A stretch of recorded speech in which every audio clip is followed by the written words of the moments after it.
Bible कहती है अंत के दिनों में मैं अपना आत्मा सब मनुष्यों के ऊपर उंडेलूंगा। क्यों वो अपना आत्मा आपको देगा? बाइबल कहती है परमेश्वर कुछ भी फालतू आपको नहीं देता। आपके घर में अगर फ्रिज है तो एक ही होगा, अगर दो है तो उसकी जरूरत होगी। आप बिना फालतू के घर में आपने अपनी छत पर 10 पंखे नहीं लगाए होंगे, एक लगाया होगा या 2 लगाए होंगे। बहुत बड़ा हाल होगा तो 4 लगाए होंगे, लेकिन आपने 50 पंखे वहां नहीं लगाए होंगे। आप उन चीजों को नहीं लगाते, नहीं खरीदते जो आपके फायदे की नहीं है। तो परमेश्वर क्यों अंत के दिनों में ऐसा कहता है कि मैं अपना आत्मा सब मनुष्यों को देगा। मैं दाऊद को देता था अपना आत्मा, सुलेमान पर उतरता था, सैमसन पे उतरता था, अलीशा पे अलीशा दोनों पे उतर था, अलीशा पे एलाइजा पे उतरता था, एलिया पे उतरता था हिंदी में।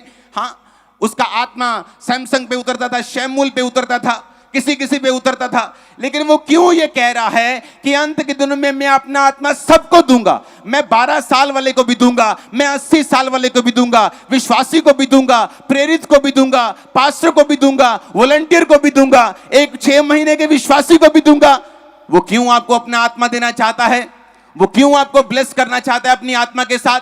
वो आज भी ऐसा क्यों नहीं करता कि मुझ पे पवित्र आत्मा उतरे, मैं आपके लंगड़ों को चंगा करूं, आपके अंधों को आंखें दूं यीशु के नाम में और आप मेरे पीछे चलें? लेकिन बाइबल कहती है अब नए नियम में ऐसा नहीं है। नए नियम में उसने कलीसिया में प्रेरित ठहराए हैं, सबसे पहले भविष्यद्वक्ता ठहराए हैं, इवेंजलिस्ट ठहराए हैं, पास्टर्स ठहराए हैं, टीचर ठहराए हैं। लेकिन उसने एक और काम किया है, वो ये चाहता है कि आप सब लोग पवित्र आत्मा से भरें। लेकिन क्यों? वो क्यों आपको अपना आत्मा देना चाहता है? अब ध्यान से मेरी बातों को समझना।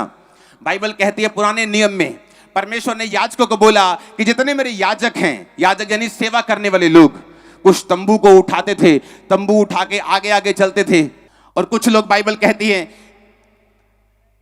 अंदर जाके दीप जलाते थे, कुछ लोग अंदर की सफाई करते थे। अलग अलग तरह की सेवा थी। याजक लोग पाप बलियां, मेल बलियां चढ़ाते थे। महायाजक लोग साल में एक बार लहू लेकर परम पवित्र स्थान में तंबू के अंदर जाते थे। तो बाइबल कहती परमेश्वर ने कहा था मेरे याजक लोग जो होंगे मैं उन्हें बेस्ट आशीष दूंगा, मैं उन्हें उत्तम से उत्तम तेल दूंगा। यानी अगर 10 तरह का तेल है तो इस पंजाब में मैं बोलूं कि 10 तरह का अच्छे से अच्छा सरसों का तेल लेके आओ। तो परमेश्वर ने कहा जो बेस्ट 10 होंगे और 10 में से जो बेस्ट होगा मैं अपने याजक को दूंगा।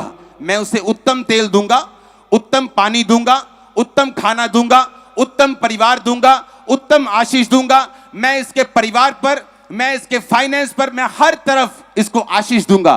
परमेश्वर ने याजकों के साथ यह वायदा किया था।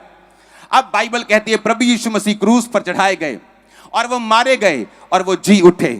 जब बाइबल कहती है वो जी उठे और जब मरियम उनको छूने के लिए जा रही थी तो परमेश्वर ने कहा मरियम अभी मत मुझे छू, क्योंकि मैं पिता के पास अभी नहीं गया हूं। क्योंकि बाइबल कहती है पुराने नियम में जब तक महायाजक जो था, जब परम पवित्र स्थान में अंदर जाता था तो कोई उसे टच नहीं कर सकता था। उसको रस्सी से बांधा जाता था ताकि अगर वो पापी हो और मर जाए तो रस्सी से उसे बाहर खींच लिया जाए। कोई भी उसे टच नहीं कर सकता था। प्रभु यीशु मसीह ने मरियम को कहा मैं अपना लहू लेकर एक ही बार पिता के सामने जा रहा हूं, अभी मुझे मत छू। मैं अपना लहू महायाजक बनकर चढ़ाऊंगा।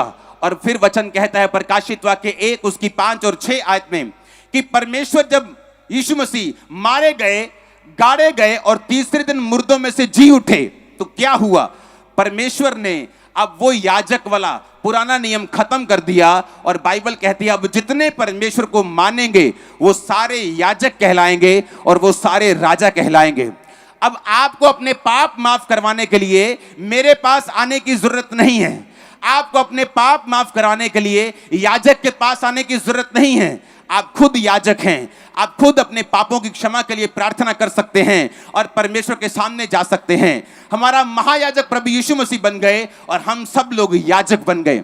अगर हम लोग याजक बन गए तो व्यवस्था कहती है कि याजकों को परमेश्वर उत्तम देगा और याजकों का यह काम होगा कि वो परमेश्वर की सेवकाई को करें, वो परमेश्वर की सेवा को करें। इसीलिए जब यहोशू सब लाखों इस्राएलियों को इकट्ठा करता है और कहता है मैं अपने घराने समेत यहोवा की सेवा करूंगा, पर तुम चुन लो तुम किसकी सेवा करोगे। अगर सेवा थोड़े लोगों ने करनी होती, अगर परमेश्वर की आज भी ये इच्छा है कि मैं सेवा करूं, मेरा घराना ना करे, आप सेवा करें, आपका मोहल्ला ना करे, बस एक एक लोग चुने जाएं और वो सेवा करें और बाकी नहीं। लेकिन बाइबल कहती है, यीशु मसीह ने कहा अब तुम जाओ, मत्ती 28 उसकी 18 से 20, तुम जाओ और सब जातियों के लोगों को चेला बनाओ, उन्हें बाप बेटा पवित्र आत्मा के नाम से बपतिस्मा दो, सब बातें जो मैंने तुम्हें मानना सिखाई उन्हें मानना सिखाओ, और देखो जगत के अंत तक मैं तुम्हारे साथ हूं। परमेश्वर ने किसको कहा? ये चेलों को नहीं बोला, चेलों को नहीं कहा। जब परमेश्वर ये वचन दे रहे थे तो वचन कहता है वहां 500 से अधिक लोग मौजूद थे, वहां 12 प्रेरित भी मौजूद थे, यहूदा इस्करियोती को छोड़ के वहां पे और भी लोग मौजूद थे, आने वाले प्रेरित, अपकमिंग प्रेरित, पास्टर्स, टीचर, इवेंजलिस्ट, विश्वासी सब मौजूद थे। अगर परमेश्वर ने सिर्फ प्रेरितों को बोलना होता कि जाओ सेवा करो, तो परमेश्वर पब्लिक में ऐसा मैसेज ना देता, पर उसने बाइबल कह दी 500 लोगों के बीच में मैसेज दिया, अब तुम लोग जाओ और मेरी सेवा करो, क्योंकि तुम लोग याजक बन चुके हो। जब मैंने लहू को बहा दिया, जब महायाजक बन के अपना लहू परमेश्वर के सामने चढ़ा दिया, अब तुम राजा हो और याजक हो, अब तुम मेरे याजक हो, तुम मेरी सेवा करोगे और मैं तुम्हें अय्यूब की तरह बरकत दूंगा, मैं तुम्हें ऊंचा करूंगा, मैं तुम्हें बढ़ाऊंगा, सारे वायदे तुम्हारी जिंदगी में पूरा करूंगा। आमीन। मेरे को ऊंचे वाला चाहिए चर्च। हमारे YouTube चैनल को सब्सक्राइब करें ताकि आप परमेश्वर के गहरे वेदों को जान सकें कि कैसे आप परमेश्वर में बढ़ सकते हैं, कैसे आप दुष्ट आत्माओं से, नशों से, बीमारियों से और वंशों के श्रापों से आजाद हो सकते हैं।